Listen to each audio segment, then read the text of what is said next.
आज हम बात करेंगे वरिष्ठ लेखक प्रेमपाल शर्मा जी से, जो बहुत लंबे अरसे से भाषा आंदोलन से भारतीय, विशेषकर हिंदी और भारतीय भाषाओं की वकालत करते आए हैं। कई किताबों के लेखक हैं, कवि हैं, कहानीकार हैं और बच्चों के लिए बहुत काम इन्होंने किया। आज हम साहित्य और देश की वर्तमान राजनीति से संदर्भ में कुछ बातचीत इनसे करेंगे। आप भारतीय भाषाओं के लिए बहुत लंबे समय से काम कर रहे हैं। इस लंबे आपका जो आंदोलन है, इस लंबे समय में आपने क्या बदलाव देखा है और क्या और चाहते हैं? पहले तो मैं ये कहूँगा कि मुझे कभी नहीं लगा कि मैं भारतीय भाषाओं के लिए काम कर रहा हूँ। मुझे लगता है कि एक मनुष्य के नाते भाषा उसकी सहज वृत्ति है और सहज वृत्ति की यानी उसे मनुष्य होने की पहचान ही भाषा है। और जिस भाषा में वो पैदा हुआ है उसके अलावा अगर उसके ऊपर कोई दूसरी भाषा ला दी जाए तो मुझे लगता है कि ये तो पूरी मनुष्यता का संकट है और मैंने वही शिद्दत से एहसास किया है। इसलिए नहीं कि मुझे इस आंदोलन में आना था, मतलब मैं कई बार इस कल्पना से ही शहर उठता हूँ कि मुझे अपनी भाषा के बजाय कोई और भाषा रटनी पड़े और उसमें लिखना पड़े।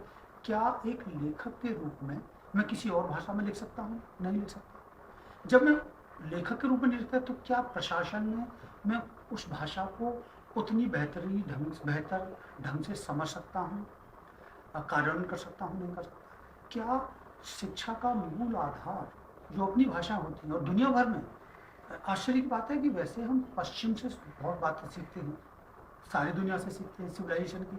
कोई ऐसी चीज़ नहीं दवा खाने से लेकर के जो हमने नहीं लेते, लेकिन जहाँ पूरे पश्चिम और पूरी दुनिया ने अपनी भाषाओं में पढ़ना लिखना कर रखा है वहाँ हम ऐसे चुप हो जाते हैं कि पूरे देश का विकास ही रुक गया हो। तो मुझे लगता है कि मैं सहज ढंग से इसके में लड़ना मुझे लगता है कि बहुत ज़रूरी। इसी का दूसरा कि मैं कहूँगा कि एक उम्मीद से मैं अपने नौजवानी में भाषा के साथ जुड़ा था और अब एक निराशा के दरवाजे तक पहुँचा हूँ। मैं इसमें ये कहूँगा कि 77 में दूसरी आज़ादी जिसको कहते हैं जनता पार्टी की सरकार आई थी, उन दिनों मैंने नौकरी की शुरुआत की थी। नौकरी की शुरुआत है कि फॉर्म भरना और ये तो मैं आपको थोड़ी सी व्यक्तिगत ज़िंदगी में ले जाऊँ कि मैं सिविल सर्विसेज के बारे में जो उन दिनों IAS परीक्षा का नाम जाना जाता था के बारे में सोचा, लेकिन देखा तो कि सारे पेपर अंग्रेजी में देने थे। मैं विज्ञान का विद्यार्थी था तो मैंने फिर प्लान किया कि मैं जूलॉजी बॉटनी को लेकर वन सेवा परीक्षा में बैठूंगा, क्योंकि जूलॉजी बॉटनी में अंग्रेजी का उतना शायद महत्व ये नहीं कम होता है, लेकिन अभिव्यक्ति में दिक्कत नहीं आती। लेकिन तभी 77 में कोठारी आयोग की और उसमें अपनी भाषा में मैं आज तक उस बात से गदगद होता हूँ कि जैसे ही आया मैंने अपने सारे विषयों का चुनाव बदल दिया, इतिहास लिया, दूसरे विषय लिए।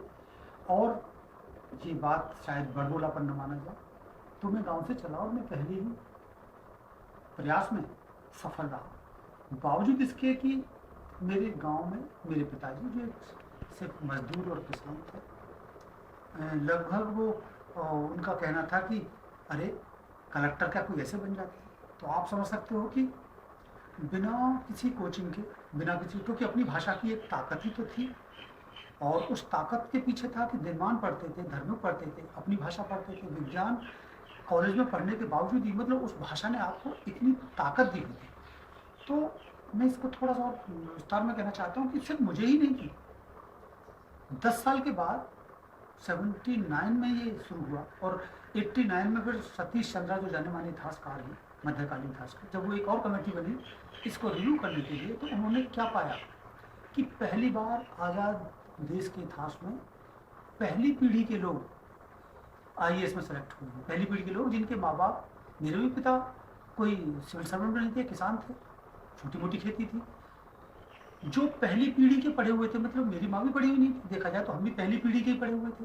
तो और दूसरे वीकर सेक्शन जिनके बारे में हम दुनिया सारी राजनीति चलती है, आरक्षण चलता है, संसद चलता है, क्या नहीं चलता, उनके 70 प्रतिशत तक 70 उसमें 80 के दशक में अपनी भाषाओं से ही चुने गए हैं। तो अपनी भाषाओं के बूते अगर लोकतंत्र को इस रूप में फैलाया जा सकता है तो आप समझ सकते हो कि मैं उसके लिए नहीं लड़ रहा, मैं सिर्फ अपने जो कोठारी ने दिया उससे उर्रण होने के लिए छोटा मोटा प्रयास कर रहा हूं। तो अभी जैसे आपने कहा इन तमाम चीज़ों के बाद, तो आज आप कहाँ मतलब पाते हैं खुद को, या फिर तमाम जो हिंदी के जो दूसरे लेखक हैं या और भारतीय भाषा के लेखक हैं, अगर उनकी दूसरी पीढ़ी दिखी जाए, मतलब उनके बच्चे, तो वो तो मतलब उनके दिमाग में इस तरह की चीज़ें भर देगी जैसा हम पाते हैं, क्योंकि अगर अंग्रेजी नहीं है तो उनके अंदर एक डर पैदा होता है। और इसके कई सारे रिपोर्ट्स भी आए हैं, कई साल तक हमने देखा है कि कुछ लोगों ने आत्महत्या तक की है कि वो अपने सहपाठियों से या अपने उस संस्थान में वो इसलिए नहीं जा पाते या शर्म आती है कि उनके सहपाठी उनका मजाक उड़ाते हैं या उनकी अंग्रेजी को लेकर। तो अंग्रेजी का जो हवा बनाया गया है देश में, उसके पीछे कौन है, क्या कारण है, क्या षड्यंत्र देखते हैं? नहीं, मैं तो इस बात को सोचते हुए ही लगभग अंदर से शहर उठता हूँ कि 80 ये जनता पार्टी की सरकार को मैं क्रेडिट दूंगा, कृष्ण मुरारी देसाई की सरकार को दूंगा। ऐसा नहीं कि उससे पुरानी सरकार ने भी धीमे धीमे नेहरू की जो भाषा की नीति थी, आप थोड़ा बहुत उसमें कुछ झोल मान सकते हैं, लेकिन थोड़ा थोड़ा प्रयास चल रहा था। और मैं कहूँगा कि कोठारी समिति भी इंदिरा गांधी के टाइम पर उठाई गई थी 74 में, लेकिन उन दिनों लोहिया और इन सब का दबाव था अपनी भाषा के लिए। लेकिन इसको रिपोर्ट को लागू होने में जनता पार्टी का बहुत बड़ा योगदान था। और मैं फिर से उस लाइन को रेखांकित करना चाहूँगा कि जहाँ कोठारी समिति ने कहा था कि सिविल सेवा परीक्षा में शुरुआत की जाए और यूपीएससी की दूसरी परीक्षाओं में भी अपनी भाषाओं की छूट के बारे में सोचा जाए। लेकिन आश्चर्यजनक रूप से 30 साल के अंधेरे के बावजूद भी अभी तक न वन सेवा परीक्षा में, न चिकित्सा सेवा में, न इंजीनियरिंग सेवा में, किसी में भी आज तक शुरुआत नहीं हुई। लेकिन अफसोसजनक और एक हादसे की तरह ये और हुआ कि 2011 में जो एक सिविल सेवा परीक्षा में चल भी रही थी, उसके पहले चरण पे ही अंग्रेजी और ला दी गई। आप समझ सकते हो कि मेरा जैसा व्यक्ति जो कि प्रशासन में आ चुका था, लगातार भाषा के पतन को देख रहा था, स्कूल और कॉलेजों में देख रहा था कि लगातार अपनी भाषा में पढ़ने के लिए शिक्षा ही नहीं बची, तो एक लेखक के रूप में भी मैंने एहसास किया कि हमारे लिखने का कोई अर्थ बचेगा जब उसको पढ़ने वाले ही नहीं। मैंने शायद आपको याद होगा जनसत्ता के कॉलम में लिखा भी था, संजीव एक जाने माने उपन्यासकार, वो कहते थे मेरा उपन्यास पढ़ा। मतलब क्या मेरी ही पीढ़ी पढ़ती रहेगी? नई पीढ़ी किसी से पूछ के लीजिए कि क्या वो हिंदी पढ़ रही है, बहुत कम उसमें मिलेंगे। खैर मैं इस बात को तो मैं ये कहना चाहता हूँ कि उस 30 सालों में सरकारी नीतियों ने ऐसा किया। उसमें दो कारण रहे, एक तो 90 के बाद का जो उदारीकरण का मतलब प्राइवेटाइजेशन, और प्राइवेटाइजेशन का मतलब मुनाफा, और मुनाफे का मतलब अंग्रेजी का सहारा। जैसे ही आप अंग्रेजी का सहारा लेते हैं, आपको बड़ी बड़ी फीस देने वाले भी लोग आ जाएंगे, और उस दौड़ में पहले शहरों तक रही, आज वो गांव तक पहुंच गई है। यानी कि अपनी भाषा में पढ़ना जो कि सहज था, सरल था, जल्दी था, बच्चों के मानसिक तनाव से मुक्ति का था, उस मुक्ति के बजाय हमने अंग्रेजी को। अब यहाँ पे मैं एक और कदम, पिछले यूपीए सरकार ज्ञान आयोग शाम पित्रोदा जी का राजीव गांधी के साथ शुरू हुआ, और मैं चाहता हूँ कि दुनिया के हर अच्छे विचार को हमें लाना चाहिए। उन्होंने जो आईटी या दूसरे क्षेत्रों का जो काम था बहुत अच्छा किया, लेकिन उन्हीं को ज्ञान आयोग का अध्यक्ष बनाया गया। और ज्ञान आयोग का मतलब कि सिर्फ अंग्रेजी, यानी कि सरकारी स्तर पर एक वक्त पर हम कोठारी आयोग जैसी चीज़ें बनाते हैं कि जो 64 और 66 के शिक्षा आयोग में उच्च शिक्षाओं में भी अपनी भाषाओं में पढ़ाने की बात करती है। और 40 साल के बाद 2007 और 8 में एक ज्ञान आयोग आता है, वो ये कहता है कि अगर हमें दुनिया के साथ चलना है तो हमें अंग्रेजी को कॉलेजों में से ही नहीं स्कूलों तक ले जाना है। मैं एक बड़ी मज़ेदार टिप्पणी आपको याद कर रहा हूँ। मैं एनसीईआरटी के सिलेबस के दिनों में वहाँ था, तो एक समझ के माध्यम पर एक बहस हुई। कृष्ण कुमार जी का बहुत बड़ा काम है नया सिलेबस में, अगर आप देखें, और वही एक बहुत बड़ा डॉक्यूमेंट है एनसीएफ, नेशनल करिकुलम फ्रेमवर्क 2005, बेमिसाल कि कैसे ज्ञान किसी विषय तक सीमित नहीं होता और कैसे हमें आपस में अंतर अनुशासनात्मक ढंग से पढ़ना चाहिए। और कैसे स्कूल की दीवारों के बाहर और दीवारों के अंदर भी, मैं खैर उस बात आता हूँ। तो उस समिति में एक सदस्य थे, उन्होंने ज्ञान आयोग की तारीफ में जो कहा वो ये कहा कि हम 2017-18 तक हमारे पास 5 लाख बच्चों को अंग्रेजी में नौकरी मिल जाएगी, यानी कि मेरे बच्चे तो सिर्फ अंग्रेजों की इसी सेवा करने के लिए हैं। मेरा देश कहाँ जाएगा, उसकी प्रगति कैसी है, उसका अंतर ज्ञान का कितना बढ़ रहा है, क्यों मेरे स्कूल सूख रहे हैं, इन सबको भूलते हुए तो मैं निश्चित रूप से कहूँगा कि पिछली सरकार ने और पिछली 20 सालों की सरकार ने, उसमें सभी रंगों की सरकारें शामिल हैं, भाषा के लिए बहुत बड़ा नुकसान किया है। अच्छा हो, और मैं तारीफ करूँगा कि 2011 के उस निर्णय को इस नई सरकार ने बच्चों के दबाव में हटा दिया। जो पहले स्तर पर अंग्रेजी आ गई थी, आपको याद होगा कि 3 सालों में भारतीय भाषाओं के बच्चे, मैं यहाँ हिंदी की बात नहीं कर रहा, भारतीय भाषाओं के बच्चे लगभग गायब हो गए थे। क्या आप कल्पना कर सकते हो कि 3% अंग्रेजी जानने वाले 100% नौकरियां ले लें, और 95% भारतीय भाषाओं को जानने वाले दर दर ठोकर खाते रहे। मैं इसलिए मुझे लगता है कि शायद अगर कोई राष्ट्र है तो इसलिए नहीं, वो एक राष्ट्र, सारी भाषाओं के लिए हमें पढ़ने लिखने की सुविधा देने की जरूरत है।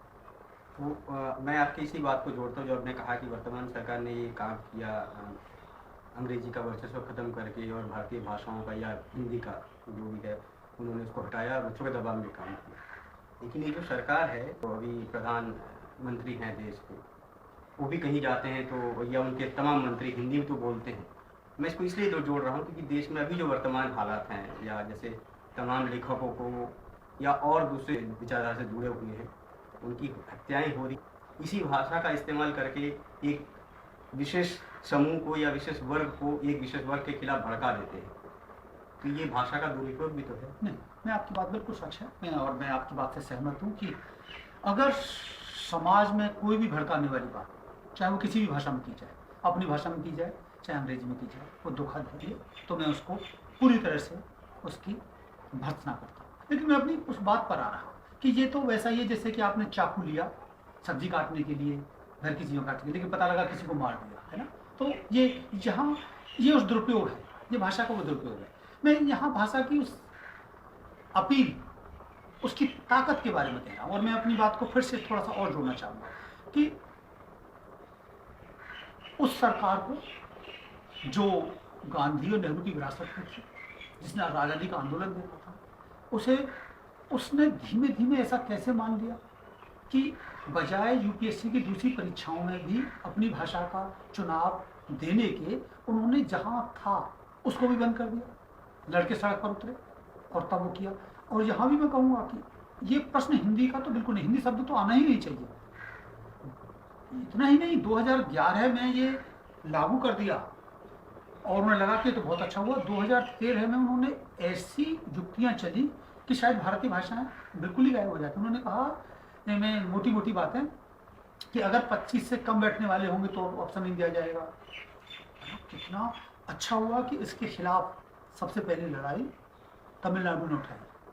देखिए तमिलनाडु, जिसको आप कहते हैं अपनी भाषाओं के लिए वो कितना कर सकते हैं। शिवसेना, जिसको आप कितना भी बुरा कहें, उसने आवाज उठाई। उसके बाद में हमारे हिंदी प्रांतों के तथाकथित समाजवादी और दूसरी पार्टियों वाले सामने आए, और तब 2013 का निर्णय बदला। लेकिन वो लड़ाई कभी पूरी नहीं हुई थी। बच्चे जब पास नहीं हुए, अगली परीक्षा तक जा ही नहीं पाए।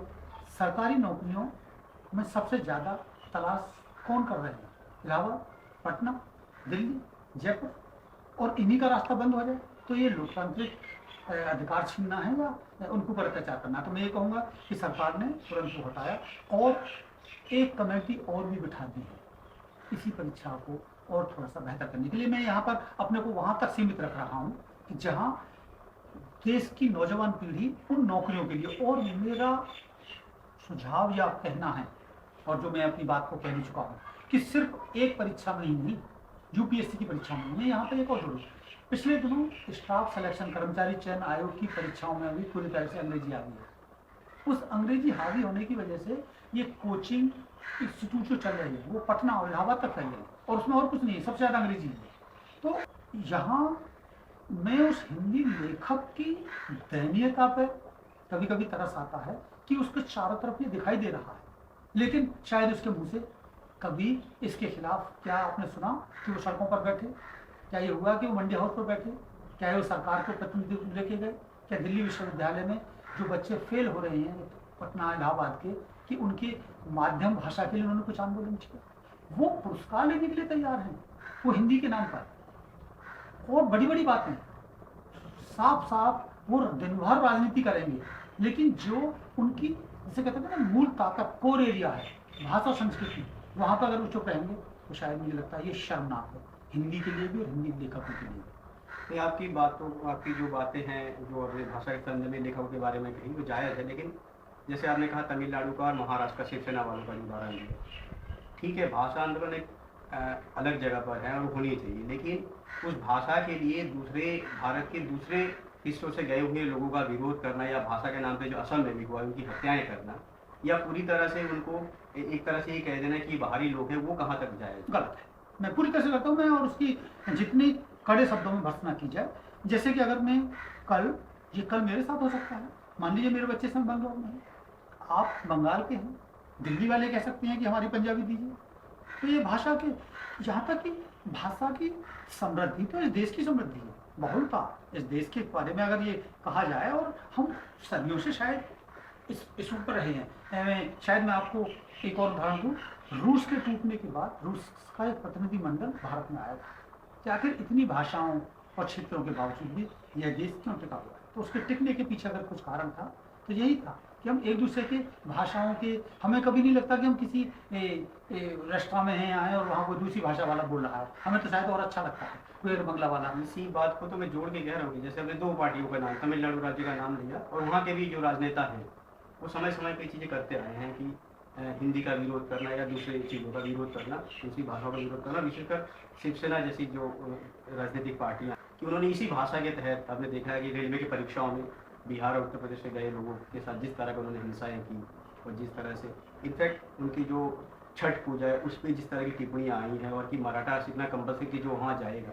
ये कहाँ तक जाएगा? नहीं, बिल्कुल आपके पास है। और मैं यहाँ पर फिर कहूँगा कि अक्सर ये खेल आज़ादी की बात से अब तक चल रहा है। जैसे ही हम भारतीय भाषाओं की बात करते हैं तो कुछ न कुछ ऐसा टुकड़ा है कि वो तुरंत उसे इन सारी बातों से जोड़ने लगता है, और इसी वजह से अंग्रेजी अपनी बाजी मार के ले जाती है। जैसे अभी भोपाल में विश्व हिंदी सम्मेलन हुआ, विश्व हिंदी सम्मेलन की अंग्रेजी के किसी भी अखबार में बहुत कम रिपोर्ट आई, जो आई भी तो वो प्रधानमंत्री मोदी जी के भाषण की, यानी कि वो क्या हो रहा है वहाँ पर। लेकिन उसके अगले ही दिन उड़िया, बंगला, तमिलनाडु के कुछ लेखकों का सम्मेलन तमिलनाडु में हुआ कि उन्होंने तुरंत कि कहीं बार हिंदी में थोप दी जाए, और उसकी पूरी कवरेज सारी अखबारों में, यानी कि उस हवा को वो बढ़ाना चाहते हैं। हमें यही सावधान रहने की जरूरत है, और विशेषकर हिंदी भाषियों। और यहीं पर कई समाधान आते हैं कि 3 भाषा फॉर्मूला, हमारे स्कूलों में उन भाषाओं को पढ़ाने की बात है। और मैं कहूँगा कि जो बात आज़ादी के बाद से अब तक लगातार कही जाती रही है कि हमें उन भाषाओं के शब्दों को लेना सीखना पड़ेगा। हिंदी वालों को अपनी उदारता दिखानी पड़ेगी, और जब उदारता की बात मैं कह रहा हूँ तो उस उदारता में हमारी अवधी भी है, भोजपुरी भी है, मैथिली भी है, ब्रज भी है। उन भाषाओं को हमें साथ साथ रखना पड़ेगा। लेकिन होता क्या है कि जैसे ही आप अपनी बोलियों को इस्तेमाल करते हैं, शायद आप भदेश मान दिए जाते हैं। तो मैं यहाँ पे कई लोगों के बार बार ये कहने के बावजूद कि आप हिंदी लेखक से ज़्यादा उम्मीद रखते हैं, मुझे हिंदी लेखक से अभी भी उम्मीद है, पत्रकार से उम्मीद है। आपको याद होगा जनसत्ता में प्रभाष जोशी ने एक ऐसी भाषा का चमत्कार किया था कि जो सबकी खबर ले और सबकी खबर दे, और उस भाषा में उन्होंने कई प्रयोग किए सहजता से। क्या वो अभी संभव नहीं है हमारे? लेकिन दूसरे अंग्रेजी के अखबार क्या कर रहे हैं, वो अंग्रेजी के शब्दों को तो ले लेते हैं, लेकिन अपनी किसी और भाषा के शब्दों को लेना शायद उन्हें बर्दाश्त नहीं। जैसे आपने कहा कि ये तमाम बातें मैं जरा अभी मैं इस बात को थोड़ा सा और, जैसे कि हिंदी लेखकों से जो उम्मीद करता हूँ, जब ये भाषा का आंदोलन चला, देखा जाए तो इसमें अगर माध्यम पढ़ेंगे तो उस भाषा के साहित्य को भी पढ़ेंगे, उस विमर्श में भी जाएंगे, उन गोष्ठियों में भी जाएंगे लगातार। तो ये किसी भी, दिल्ली में इस समय देश के सबसे ज़्यादा लेखक हैं, क्या इनके लिए बड़ी खुशी की बात नहीं थी? क्या ये उनके साथ जाके खड़े नहीं होना चाहिए? यही आता है कि अगर आप लेखक हैं तो आपको राजनीति के चश्मे से थोड़ा दूर रहे। मेरा पक्ष ये है कि मैं अगर लेखक हूँ, साहित्य हूँ, तो मेरे ऐसा नहीं है कि मेरे सरोकार सांप्रदायिकता के खिलाफ नहीं है, क्षेत्रवाद के खिलाफ नहीं है, उस विभेद के खिलाफ नहीं है, लेकिन उसके रखते हुए भी जहाँ ऐसे किसी आंदोलन में बच्चे खड़े हैं वहाँ मुझे खड़े होकर कहने की जरूरत है। और इसीलिए भी कि अगर ये आगे बढ़ेगा तो हमारा पूरा हिंदी साहित्य बढ़ेगा, वरना जो सिकुड़ता चला गया, ये सरकार तो अभी आई है, 60 साल तो लगभग उस सरकार के रहे हैं कि जिसकी साहित्य संस्कृति की हम तारीफ किए जा रहे हैं। मुझे याद आ रहा है, इंडिया इंटरनेट सेंटर में, नाम नहीं लूंगा मैं, एक ज्ञानपीठ पुरस्कार विजेता प्रसिद्ध कवि से पूछा गया कि आप इस सी सेट नाम से जो आंदोलन है इसके बारे में आप क्या कहना चाहेंगे?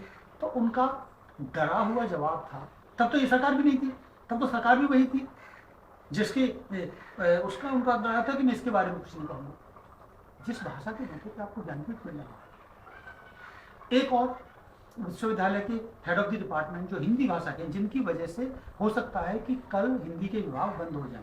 शायद आपको मैं अद्यतन सूचित कर दूं कि नए वाले जो जिसमें क्रेडिट बेस्ड सिस्टम है उसमें हिंदी भाषी बच्चों ने हिंदी पढ़ने के लिए ऑप्शन ही नहीं दिया। जब ऑप्शन नहीं दिया तो हिंदी के अध्यापक भी नहीं होंगे उनके, तो अगर नहीं होंगे तो हिंदी विभाग भी बंद हो जाएंगे।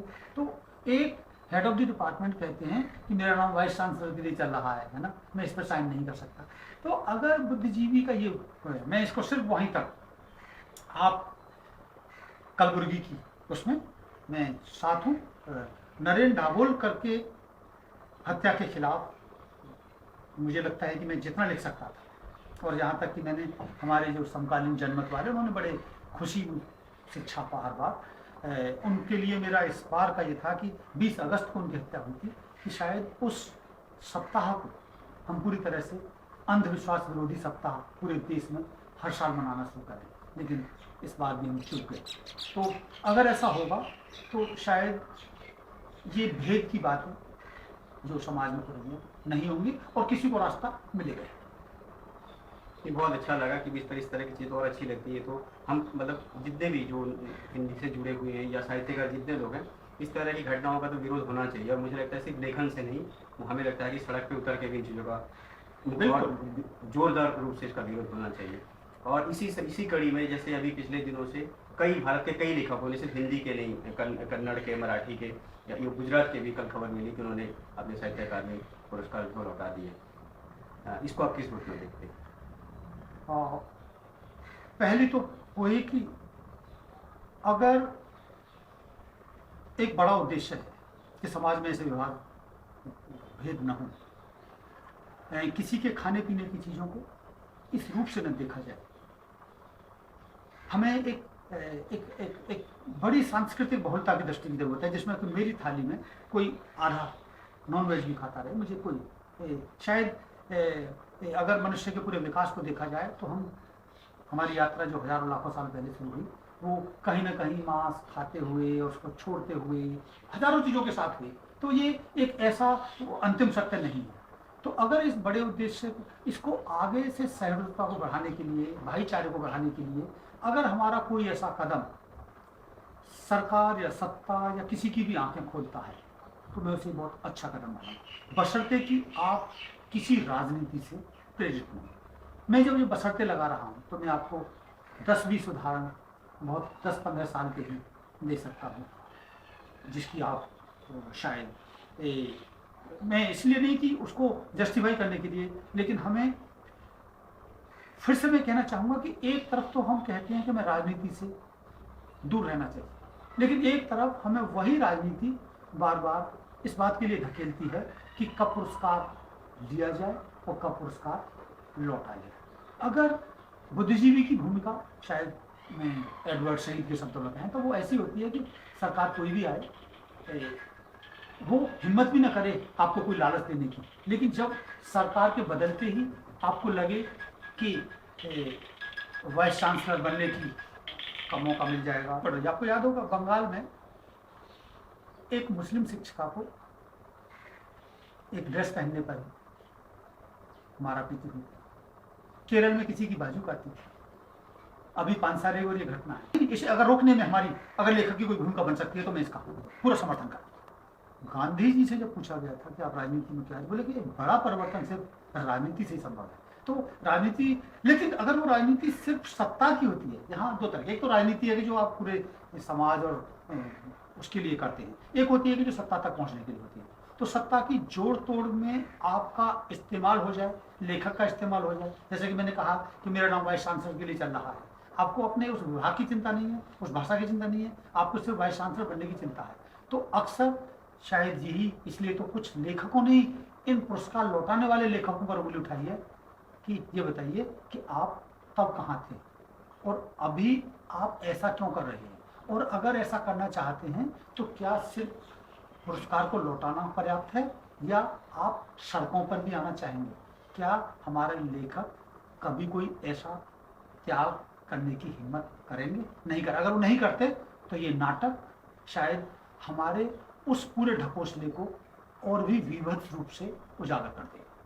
नहीं भाई, आपकी इसी बात को आगे मतलब जोड़ते हुए, जैसे मैं कहीं पढ़ा किसी सोशल साइट में ये लिखा हुआ था कि जिस तरह के अभी जो रिसेंटली जो सरकार के बाद जिस तरह के हमले हुए हैं कलबुर्गी में या दूसरे, देखिए कि उसमें गौर करने वाली बात यह है कि उन्होंने एक स्टेटस आया था, मुझे अभी नाम याद नहीं है, लेकिन ये पढ़ा कि हिंदी के किसी लेखक ने ऐसा कुछ नहीं लिखा है कि उसको इस तरह की चीज़ें मिली हैं या उसको धमकाया जाए, उसको किसी ने मारने की धमकी दी है, क्योंकि शायद उसके कलम में वो जोर नहीं है जो कलबुर्गी या दूसरे भारतीय भाषाओं के लेखक ने जो काम की है कि उनको ही थ्रेट किया जा रहा है, उनको किया जाए। हिंदी के किसी लेखक का भी इस तरह की कोई बात नहीं मिली है, शायद दो एक को कुछ मिला हो, मुझे याद नहीं है, लेकिन मैंने पढ़ा था तो मुझे अभी याद आया कि ऐसा क्यों है। आपने मेरे मन की बात देखिए, अभी पिछले दिनों तीनों घटनाओं को जोड़िए।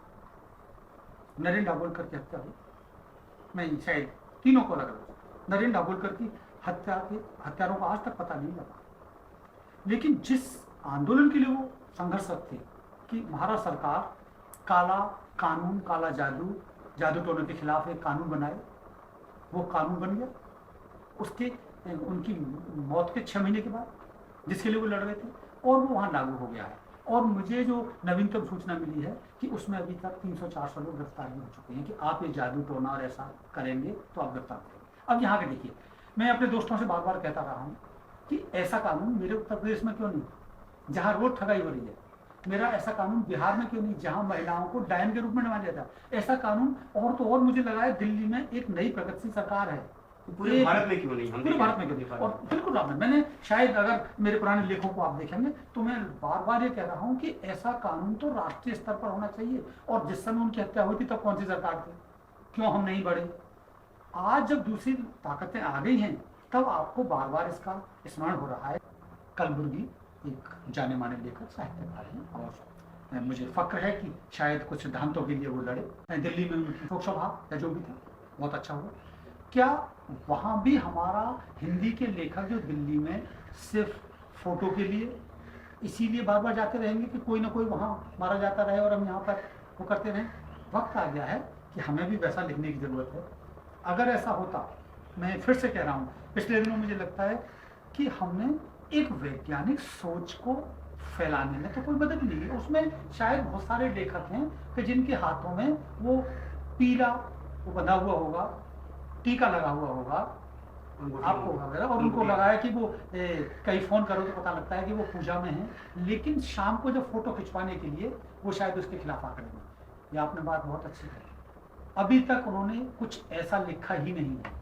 यानी कि सबसे अवसरवादी कौम अगर है तो वो हिंदी लेखकों की है, और इसीलिए उन्होंने भाषा का भी नुकसान किया है और समाज का भी। जितनी भाईचारा, सामाजिक समरसता दक्षिण में है उतनी उत्तर में नहीं है, और उत्तर उन हिंदी भाषाओं का है। मुझे बंगाल के अंदर, बंगाल पर भी फख्र है कि शायद वहाँ के लोगों में कभी भी ऐसा मनमुटाव, जातिगत भेदभाव नहीं देखा। यहाँ तो जाति भेदभाव कभी लगता है कि तराजू में तोल के देखा जाए तो जातिगत भेदभाव ज़्यादा है या धार्मिक भेदभाव ज़्यादा है, और सबसे ज़्यादा बड़बोले इसी क्षेत्र के हिंदी क्षेत्र। इसलिए हमें आत्मालोचन की जरूरत है। तो हिंदी का एक बहुत बड़ा लेखक वर्ग ऐसा है कि जिसके जो पत्रिकाएं में निकालते हैं उस पत्रिका में उसको सरकारी विज्ञापन भी चाहिए, तो वो सत्ता के खिलाफ या शासन के खिलाफ लिखने की हिम्मत कैसे करेंगे?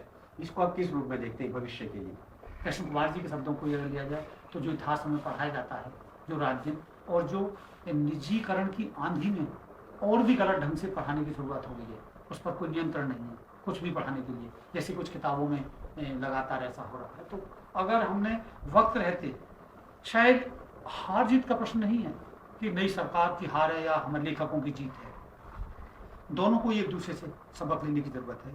नई सरकार को ये कि अगर ऐसी कुछ आवाज उठ रही है तो शायद हमें भी बदलने की जरूरत है, क्योंकि कुल मिला के सत्ता की तारीफ वही होती है कि जो समाज के अंदर थोड़ा एक बेहतरी और विकास, और जब विशेषकर जब नई सरकार विकास की बात कर रही है, और लेखकों को भी ये सोचने की जरूरत है जो आपने कहा कि आप अगर सत्ता से विज्ञापन के सहारे और जिंदा रहना चाहते हो, जो कि पिछले 30-40 सालों से आप रहे, तो आपने उस समय तो कभी किसी पुरस्कार को वापस करने की नहीं सोचा। एक थोड़ा सा जटिल प्रश्न है कि तब नहीं सोचा, तो जैसे कि 1984 के दंगे हों या कोई दूसरी हो, लेकिन अचानक ही ये कैसे आ गया, ये मानते हुए कि अगले 10 सालों तक अब आपको कोई मिलेगा नहीं, तो अच्छा है कि थोड़ा सा कुछ त्याग भी दिखाया जाए। लेकिन अगला जो वोटर होगा, जो अगले इलेक्शन में जो वोटर बनेंगे, जब आप पूरे इतिहास को तोड़ मरोड़ देते हैं या उनको उनके दिमाग में चीज़ें कहते हैं या फला आदमी का उनकी जीवनी आप पढ़ें या उनके बारे में आप पढ़ें, तो ये इसका जब पूरा वर्चस्व आपका पूरे शासन का कब्जा और शिक्षा पर है, तो तब कैसे ये चीज़ें संभव? नहीं, बिल्कुल आपकी बात से मैं पूरी तरह से सहमत हूँ। मैं इससे नहीं, मैं कुछ और भी ऐसी चीज़ें हैं, मुझे पता है कि हमारा अतीत महान रहा है, लेकिन अब उस महानता को कब तक आप अपने गले में लटकाते रहेंगे। जैसे किसी ने मजाक में कहा कि पुष्पों के मान तो थे, लेकिन ये बनते कहाँ थे, तो फिर आपके पास में कोई उसका नहीं। हमें अपनी विरासत को निश्चित रूप से हर व्यक्ति को अपनी विरासत पर नाज होता है और हमें भी होना चाहिए, लेकिन आप सिर्फ विरासत के भरोसे नहीं रह सकते। जो आधुनिक चिंतन है, जो पिछले 400-500 सालों में जो विज्ञान की नई नई उपलब्धियां हैं, उनको भी तो उनके साथ जोड़ के देखिए। यहाँ पर शायद एक तरह की एक अति हुई है, शायद हमने उनकी बात को भी कभी नहीं सुनना चाहा। जैसे मुझे लग रहा है कि कई बार इतिहास की ही बात अगर की जाए तो तोड़ने मरोड़ने की, तो विस्तार में जाने की जरूरत नहीं कि पश्चिम बंगाल में सरकार रही और उसमें उस समय जो इतिहास लिखा गया, जो कुछ किताबें आई हैं, कि अगर सच भी है तब भी उसे छिपाया गया। तो किताबों के साथ ये छेड़छाड़ का जो मामला, और तभी लगता है कि क्या हम वाकई हमारा जनतंत्र या लोकतंत्र अभी इस स्थिति में आया है? शायद नहीं आया, कि अभी हम बार बार उन किताबों को घटाने और जोड़ने की बातों को करते रहे हैं। यहाँ मैं फिर से कहूँगा कि शायद नेहरू जी एक बड़े लोकप्रिय नेता थे और वैज्ञानिक दृष्टि भी थी, बेशक ताकत भी थी, सब कुछ। आखिर क्यों ऐसा हुआ कि हम उसके बाद हम उस पाठ्यक्रम में ऐसी बुनियादी चीजें डालने से चूक गए। और पिछले दिनों तो मैं कहता हूँ कि निजीकरण पिछले 20 साल रहा है, तो लगभग कुछ तो नई सरकार का भी रहा है। उन दिनों जो शिक्षा की जो बुनियादी बातें थी वो लागू की जा सकती थी, समान शिक्षा भी हो सकती थी। और समान शिक्षा की जब मैं बात कर रहा हूँ तो उसमें समान शिक्षा में ये नहीं कि उसमें इस किस्म का सब वैज्ञानिक साहित्य, आप भी अगर आप देखेंगे तो शायद सबसे ज़्यादा घटिया, दकियानुसी, अंधविश्वासों से भरा हुआ अधकचरा इतिहास अगर पढ़ाया जा रहा है तो निजी स्कूलों में पढ़ाया जा रहा है, और ये वो निजी स्कूल वो हैं जो पिछले 10 सालों में और मजबूत हुए हैं। तो आप सिर्फ नई सरकार को दोष नहीं दे सकते। आखिर उस समय आपने क्या किया? अगर वो आपने स्पेस न दिया होता तो शायद ये नौबत ही नहीं आती। मैं कहूँगा कि सिविलाइजेशन आज हमारी जहाँ पर पहुँची है वो विज्ञान की प्रगति के समानांतर है। अब विज्ञान की प्रगति के समानांतर आप ये मान के चलें कि सिर्फ वैदिक काल में ही थी, ये गलत है। शायद उसका बहुत बड़ा योगदान पश्चिम के उस विज्ञान और साइंटिफिक टेम्पर का। अगर वो टेम्पर हमें हमारे पुराने वैदिक साहित्य से मिल सकता है तो उससे लाइए। समानता की बातें, स्त्री पुरुष की समानता की बातें अगर वहाँ से मिल सकती हैं तो लाइए। मनुष्य की बराबरी की बातें वो सिर्फ जाति से नहीं आएंगी, वो उसका लिए कोई रहता है। तो अगर ये सारी चीज़ें साहित्य में आएंगी और समाज में आएंगी तो शायद पूरे देश के लिए अच्छी बात है। ये बहुत अच्छी, मैं ये कह रहा हूँ कि वो बात कह रहे हैं कि विज्ञान और आधुनिक विज्ञान की बात करते, लेकिन जब वही विज्ञान सम्मेलन में जब हमारे देश के प्रधानमंत्री फिर से कहेंगे कि भाई मनुष्य के शरीर और हाथी का सर, तो ये इसको पश्चिम कैसे देखते? इस तरह के जो वक्तव्य होते इसको कैसे देखते? क्या मैं समझता हूँ कि शायद इसमें एक आज़ादी के साथ हमें अपने लेखों को लिखने की ज़रूरत है, जो जिससे जनता तक वो चाहे कि नहीं प्रधानमंत्री जी ये मानते हुए कि उनका अधिकार है जो उन्होंने कहा, लेकिन हमें उसके खिलाफ लगातार लिखने की जरूरत है और सरकार को इस रूप में ऑफेंड होने की एक एक जिसे कहते हैं घायल फील करने की जरूरत नहीं है। उसे उसे देखा जाए तो हमारे विज्ञान या हमारे समाज में जो प्रगति नहीं हुई वो ये संवादहीनता की वजह से हुई। मैं थोड़ा बहुत जो विज्ञान पढ़ा है उसकी मुझे ऐसे ऐसे आंकड़े याद आते हैं कि डार्विन ने वहाँ खोज की है विकासवाद, और शायद उसके एक दूसरे साथी ने अलग से लिखा है, दोनों ने एक दूसरे को भेजा है और रातों रात वो पूरे यूरोप में हो जाती है। रेल की खोज 1825 में लंदन में मैनचेस्टर तक चलती है। 5 साल के अंदर पूरे यूरोप में रेल चल जाती है। यानी कि विज्ञान को फैलाने में कितना यकीन करते हैं, उस विचार को, उन सारी वैज्ञानिक उपलब्धियों को डार्विन का प्रेजेंटेशन होता है, पूरे यूरोप के वैज्ञानिक होते हैं। हमारे यहाँ भी अगर आपके पास पुष्पक विमान है और अगर दूसरे पक्ष के पास उसको काटने की कोई बात है तो वाकई उसका ऐसा सेमिनार होने की जरूरत है। तो शायद मुझे लगता है कि हम सबको एक राष्ट्रीय लक्ष्य, मुझे तो लेखन से ज़्यादा ज़रूरी लगता है कि हम अंधविश्वास और इनके खिलाफ सड़क पर उतर जाए। और जो दाभोलकर की सबसे बड़ी श्रद्धांजलि हमारी उनके लिए होगी कि जो रास्ता दिखाया है ऐसे कानूनों को हम यहाँ बना दें, शायद रास्ता निकल। आज आपने समय दिया और हमारे मुद्दे में नहीं, मुझे अच्छा लगा कि आपने धन्यवाद। और अगर बार बार हम इस पर बात अगर करना चाहें हम जरूर करेंगे। मुझे लगता है कि शायद हमारे थोड़ा बहुत 2-4 अक्षर पढ़ने का फायदा अगर उस जनता को मिले, क्योंकि सबसे ज़्यादा अंधेरा शायद ये पढ़े लिखे लोग ही फैला रहे हैं, जो नाम के तो डिग्री और डॉक्टर हैं लेकिन कुछ अंग्रेजी के मारे हैं, बाकी अंधविश्वास और ज्योतिष के मारे। धन्यवाद।